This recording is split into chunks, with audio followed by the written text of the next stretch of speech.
Screen addiction doesn't always look extreme at first. It often starts with resistance when screens are turned off, emotional outbursts, constant asking for devices, or loss of interest in non-screen activities.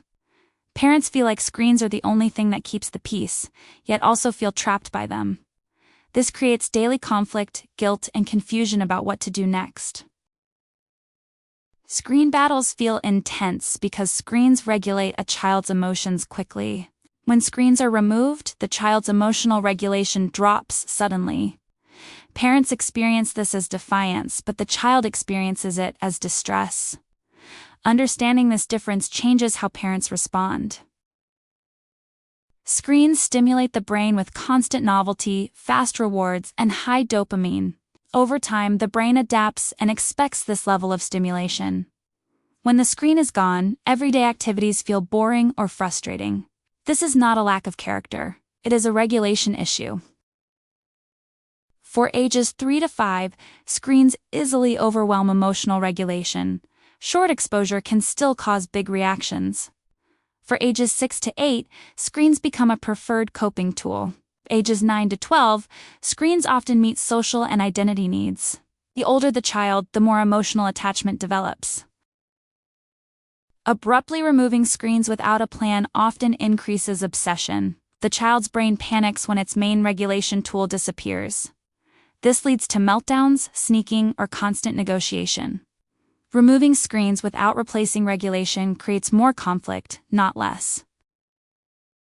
Parents use screens because they work fast. Screens calm, distract, and occupy. This is understandable, especially when parents are tired. The problem is not using screens.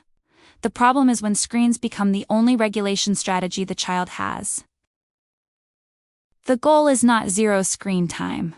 The goal is reducing emotional dependence on screens. Children need multiple ways to regulate boredom, frustration, and downtime. When screens are the only option, addiction-like behavior grows. Most fights happen during transitions, not during screen use. The brain struggles to switch from high stimulation to low stimulation. When parents give warnings but no structure, children feel the loss more sharply. Transitions need support, not force. Reducing screen fights requires shifting from moment-based decisions to system-based rules. When children know exactly when screens start and end, they argue less. Unpredictability creates negotiation. Predictability reduces it. Screen limits should be discussed when no one is emotional. Clear rules about when, where, and how long screens are used remove the need for daily arguments. The rule becomes the authority, not the parent. Taking screens away without replacing them creates a regulation gap. Children need alternatives that calm or engage their body and brain. These can include movement, building, drawing, music, or quiet play. Replacement is critical. Children need help learning how to stop screen use. This means practicing stopping when emotions are low. Ending screen time is a skill, not just a rule. Skills improve with repetition and support. Using screens as rewards or removing them as punishment increases their power.